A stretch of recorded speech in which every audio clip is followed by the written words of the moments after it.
Et c'est l'heure de lire les journaux, la revue de presse internationale avec Mélissa Chemam. Bonjour Mélissa. Bonjour Antoine. On va parler de cette grande manifestation qui avait lieu hier à Belgrade contre l'indépendance du Kosovo.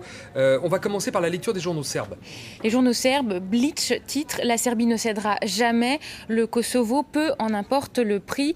On voit cette photo de la manifestation monstre en une qui a réuni des centaines de milliers de Serbes. Et puis on parle dans l'article de ces attaques contre les ambassades, l'ambassade des États-Unis qui a pris feu, mais aussi l'ambassade de Turquie et de Croatie. Le journal rappelle qu'il y a eu un mort. Il explique que le Kosovo est le cœur de la Serbie, que les citoyens serbes ont montré qu'ils ne céderont jamais dans la lutte pour la province. Et puis, bien sûr, le journal explique que ces attaques contre les ambassades prouvent que désormais des discussions pacifiques ne sont plus possibles. Alors, on sait que les Européens sont divisés sur le sujet. On va jeter un coup d'œil sur la presse allemande, par exemple. Dans Die Welt, un quotidien plutôt modéré, donc il y a un long article factuel sur les violences. L'ambassade d'Allemagne, notamment, a été aussi victime de bruyance, de violences. Mais il y a également des McDonald's ou tout un tas de magasins qui sont des symboles occidentaux qui ont été attaqués. Donc le quotidien s'inquiète d'une possible poursuite de la violence. Et puis on y cite également le ministre allemand de la Défense qui était lundi à Ljubljana, en Slovénie, et qui continue de militer pour une force de sécurité permanente au Kosovo. Il explique que l'OTAN ne suffira pas à assurer la protection dans la province. Il y a également dans Die Welt, sur le site internet du quotidien, un débat avec les lecteurs du quotidien. On y apprend que 50% de ces lecteurs pensent que la situation au Kosovo peut créer un précédent dans d'autres régions, notamment européennes, et beaucoup s'inquiètent de la réaction des Serbes, donc de la violence. La presse roumaine aussi.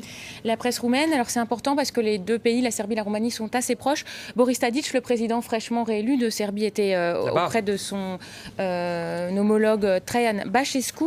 Alors Băsescu rappelle que la Serbie doit absolument éviter l'isolement et ne pas renoncer à tout dialogue avec les pays qui ont reconnu un Kosovo indépendant. Et donc un article à lire sur la relation notamment entre les Roumains qui vivent en Serbie et les Serbes, parce que les Roumains sont victimes de xénophobie. Donc c'est une relation complexe qui permet à la Roumanie peut-être d'intervenir sur ce dossier.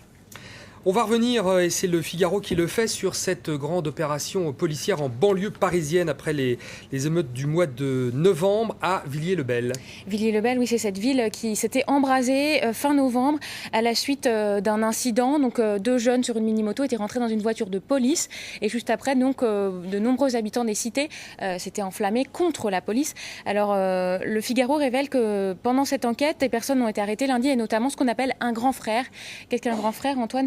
Vous savez, c'est ces jeunes des cités qui ont pu être impliqués dans des vols ou des petits larcins et qui se sont ensuite impliqués, au contraire, dans des associations pour aider à l'intégration des minorités, des jeunes des banlieues. Et donc ce Adama K, 28 ans, père de 3 enfants, est désormais suspecté par la police, alors que le quotidien rappelle qu'il était très respecté par les jeunes du quartier et qu'il joue un rôle d'apaisement.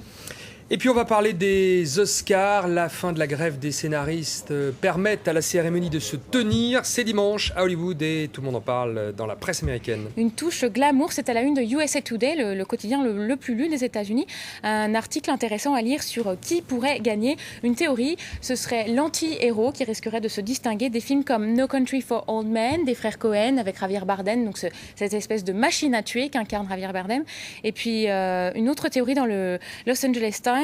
Il y a 2 chances pour gagner. Il faut être soit une actrice très jeune, soit incarner une femme qui souffre dans un film. Alors, réponse dimanche. Et puis on aura peut-être des éléments de réponse, nous, dès ce soir, en France, avec la cérémonie des Césars, où Marion Cotillard est aussi en bonne place.